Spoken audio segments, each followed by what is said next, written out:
Kw'isoko. Kw'isoko ni ikiganiro mushikirizwa mukagitegurirwa n'urunani rw'amaradiyo Radio Inzamba agateka kawe, Radio RPA ijwi ry'abanyagihugu na Radio Television Renaissance.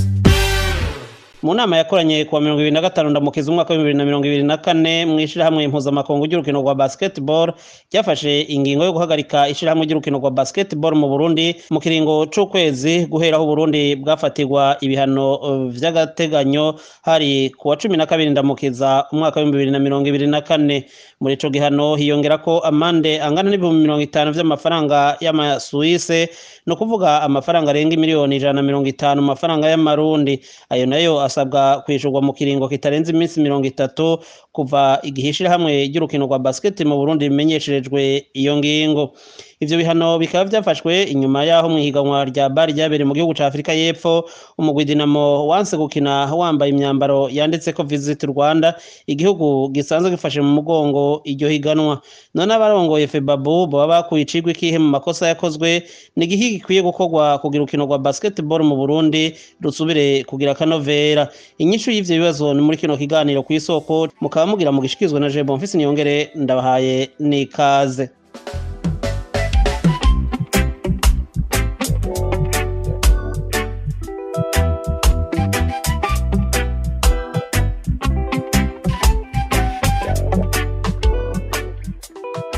Ishirahamwe mpuzamakungu ry'urukino rwa basketball FIBA ryamenyesheje ko ryafashe ibihano kuko hahonyanzwe ingingo za 9 na 10 z'amategeko agenga iryo shirahamwe, hamwe n'ingingo rimwe agakoni karambitse 110A na rimwe agakoni karambitse 121A y'amabwirizwa agenga FIBA. Mw'ishirahamwe ry'urukino rwa basketball mu Burundi bo bemeza ko bariko baritunganya kugira basohoke mu bihano bafatiwe. Mu kiganiro yahaye Radio Isanganiro uramuswa FEBABU Claver Hacimana yamenyesheje ko bazokwikora ku basanzwe bafasha mu higanwa rya basketball mu Burundi kugira begeranye ihadabu ry'amande baciriwe ibihumbi bigera kuri 50 vy'amafaranga y'amanyasuwise. Mwarabonye ko ari bihano atari bito, ariko turavyo twari twiteze ibihano si binini cyane, turabona neza ko tuzoshobora kubivamwo bitatugoye. Ubwa mbere tugiye kwegera abasanzwe badufasha mu abo twita partenaire muri izi nkino dukora, turabe ko bodufasha tukariha ayo mafaranga. Bwa kabiri tugiye gusubiza abakinyi mu kibuga kugira ngo turabe na twebwe ko ari ico tworonka kujanye n'amarose. Aho neza dutanga higanwa turabona neza ko tuzoba turiko dusana bari mu nzira yo kugarukana icizere haba hano canke hanze y'igihugu.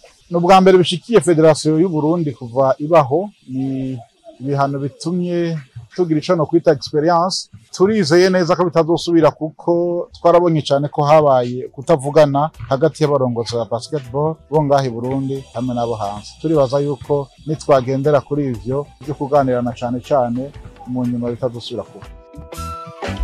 Akana karirimbo k'abantu benshi bigira amarasta ataribo.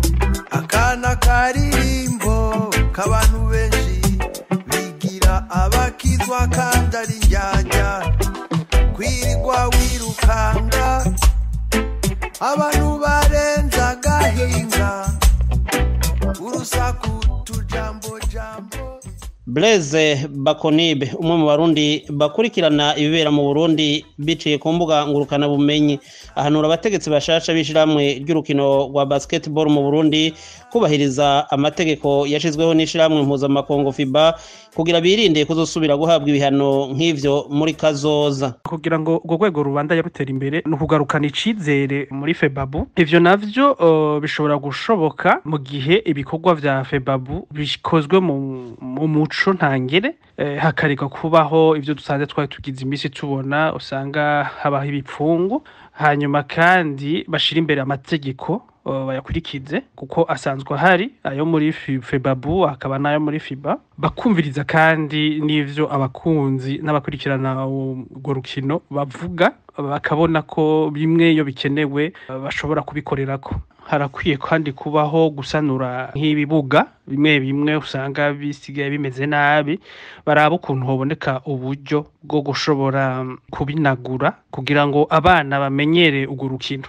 Ikindi novuga gikenewe ni ugushiraho inguvu zose zishoboka kugira ngo bigishe abamenyereza ingene bamenyereza, hanyuma bagashiraho kandi n'inyigisho zikomeye ku ba arbitre ariko bisanzwe bihari ariko basubira bikomeze, hanyuma hakabaho n'inyigisho za leadership na governance, ingene abantu bayobora urwego rwa basket, ndavuga FEBABU mu nzego zose, ni guhera kuri president kuza kubajejwe ibintu bisati bitandukanye, bose bakaronka amaformation y'ingene ivyo bikorwa byo gukorwa kandi bakamenya nico bariko barakora, hakabamwo kumenya yuko atari no kuronka amafaranga menshi ahubwo ari ukwitanga. Hanyuma ikindi novuga ni ikintu kijanye n'ingene hashirwaho ivyo bita ama sponsor n'amapartenariat avec aba privé, arakwiye kubaho ingene babiga ngene ico kintu cokorwa kandi kigashigwa cane imbere kuko nico kivamwo uburyo bushobora gufasha basket, kikongera kandi kigafasha gushiramwo inguvu mu guteza imbere umukino,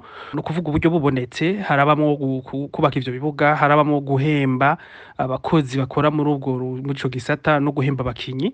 Ivyo byose umuntu akaraba ngene vyotegurwa kuko ko dusanzwe tubibona harajamwo ibipfungu, ugasanga hari n'uburyo butangwa umuntu atamenya niyo bwagiye, ariko iyo bishigwe mu mugaragaro hakabaho n'abantu babimenyereye bazobereye surtout ivyo bya marketing n'ibindi bashobora kubikoreramwo bakanabihemberwa bikenewe, ariko kugira ngo ico gisata gitezwe imbere kuko basket ni nk'indi mikino yose ni gisata gishobora kuzana amafaranga atari make kuri abo bigenga, baba bo mu Burundi baba mu mahanga.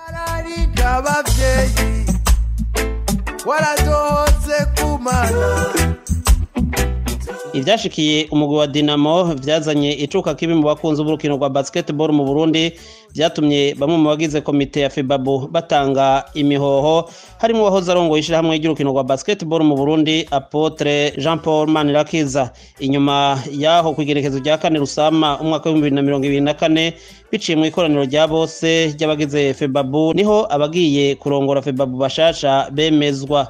Izo ngorane zose zabaye mu ishirahamwe FEBABU zatumye bamwe mu bakinyi bakomakomeye basezera urukino rwa basket mu Burundi, baja kubandaniriza umupira wa basketball mu bihugu bibanye n'u Burundi. Na hano duce dusozerera ikiganiro ku isoko, mwariko mushikizwa na Jebo Ofisi Niyongere na Gahwana. Cari ikiganiro ku isoko.